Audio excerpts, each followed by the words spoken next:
Humihingi ako sa inyo ng paumanin. Ako na mismo, pasensya na kayo ha. Hi, hello. Subscribe lang kayo dito. Mag-iingat kayo. Lahat ng viewers ng Rochelle Anting vlog, please do subscribe and thank you for all your support. Toits, oh. Yeah, no. Ingat.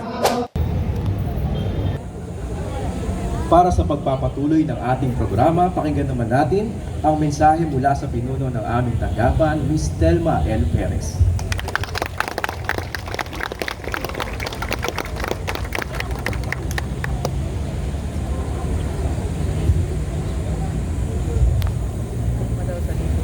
Salamat po.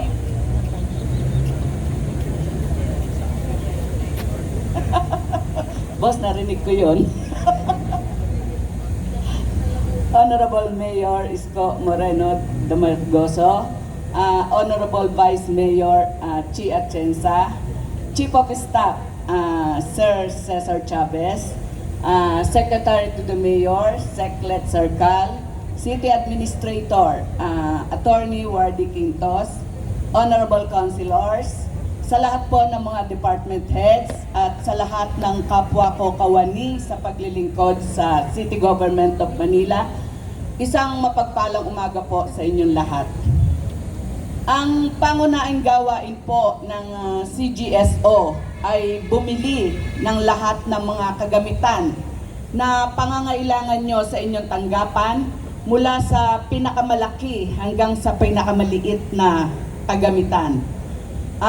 Ito po ay pinangangasiwaan ng CGSO Procurement Division headed by Ms. Rosana Mijares.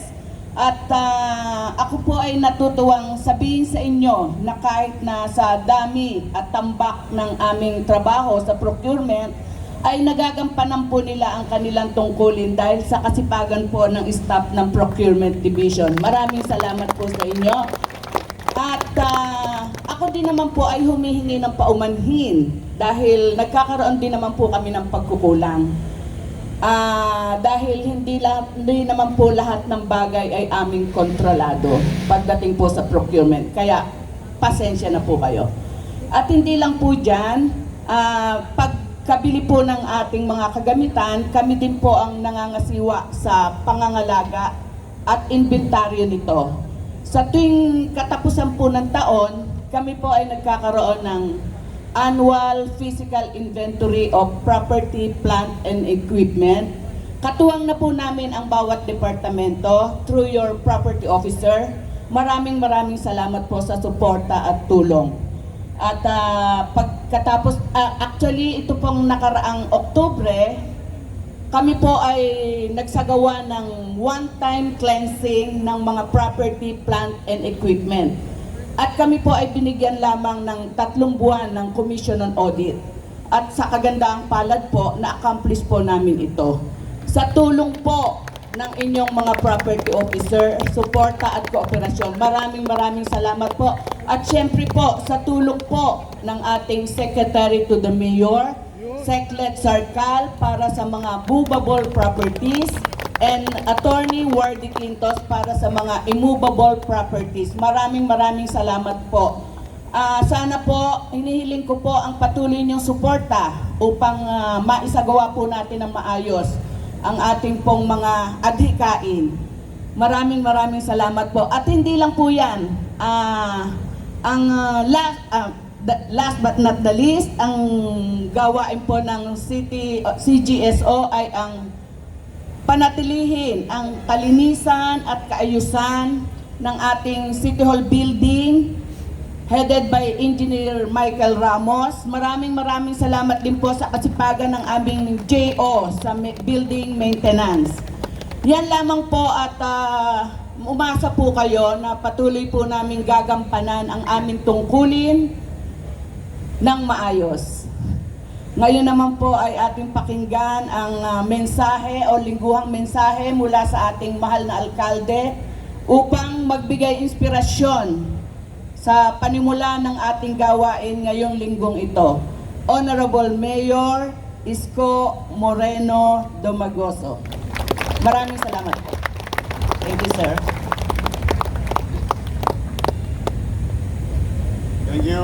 palakpakan natin si Telma. May asim pa. Sa buong grupo or CGSO family, thank you very much sa inyo. A few weeks ago, I would like to inform each and every one of you and the people of Manila. We recently acquired more or less about 200 million pesos of medical equipment across our healthcare facility in the city of Manila. Thank you. Ano na yan? Samot-saring mga gamit, pamalit, bago o karagdagan na mga gamit, maliit at malaki sa ating mga ospital at health center. Pero malayo pa tayo. Malayo pa tayo sa mga tatahakin natin to continue to develop our medical equipments, tools, to be more efficient in delivering healthcare in the city of Manila. But through their office, dumadaloy ang ginhawa.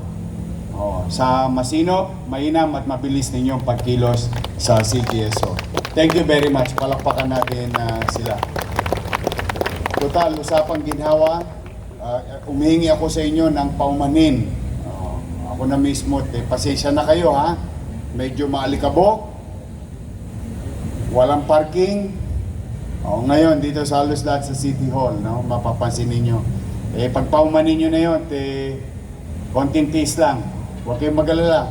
Mabilis naman ang gawain lagi at mabilis kumilos ang inyong pamahalang lungsod na yan, pagkukumpuni ng ating drainage system within the area so that later on, hopefully, maging epektibo, single barrel, double barrel, ginagawa natin dito hanggang doon sa Barangay Bureau, papuntang pumping station, para na sa ganoon, ito man lang lugar natin. Dito tayo magsimula sa sarili natin bakod.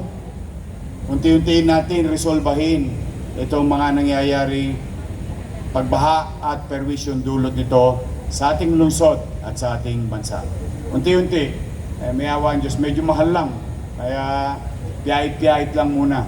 Because I still believe that we continue to invest in MBN. In MBN, minimum basic needs, housing, education, healthcare, and jobs. As you heard a few minutes ago, we continue to invest and empower our doctors and medical frontliners by acquiring tools for better diagnostic or other things that may be needed by our patients in the city of Manila.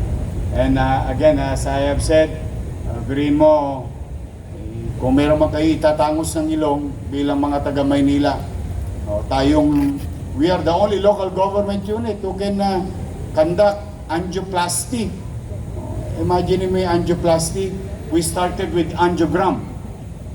Now, we evolved through the efficiency and skill, galing ng ating mga doktor at partner doctors. Now, we're doing angioplasty. Maraming salamat, Director Padilla. Asan ba si Padilla? Grace. At 10 na mga taga Manila Health Department. Palakpakan nyo silang lahat. We bought that machine during my first term.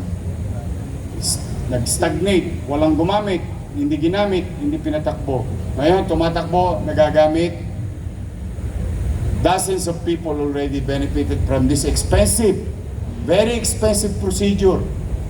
I hope, buti si Jess, hindi maatake ito. Dahil wala pang minamahal si Jess eh. Sa maraming minahal, magkasakit kayo sa puso. At least there is something for you there in our hospital ng Maynila. We're very proud of them, those doctors. 2 patients spent 975,000 pesos. When they billed by the city government, 0. Walang tosgas.